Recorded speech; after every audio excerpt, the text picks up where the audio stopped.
Si rinnova anche nel 2025 la magia del Veneto che cura, una foto al mese, il concorso fotografico che racconta il territorio attraverso lo sguardo dei cittadini e trasforma le immagini in accoglienza e sollievo nei luoghi della sanità veneziana. Sono 12 le fotografie selezionate tra le circa 300 inviate da fotografi amatoriali e appassionati del territorio, giudicate meritevoli dalla commissione del concorso. La Commissione ha dovuto lavorare in maniera dura per estrapolare 12 foto che poi faranno parte di un calendario che andrà ad abbellire le pareti dei nostri ospedali dei distretti, quindi è stato un lavoro veramente non facile e testimonia ogni anno una qualità crescente nelle foto che vengono mandate, che oggi potete ammirare, che sono veramente molto belle, anche quelle dell'anno 2025, e queste saranno quelle che verranno esposte nel 2026.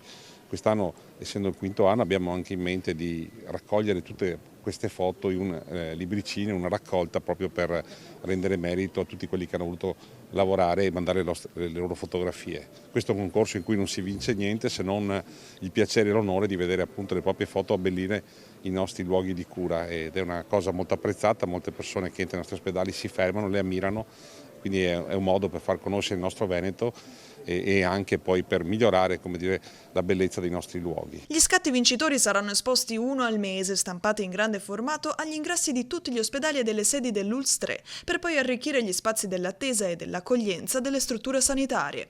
Un modo semplice ma potente per rendere più umani i luoghi di cura. È stato un momento un po' particolare perché aveva nevicato qualche giorno prima e poi è venuto fuori un bellissimo sole.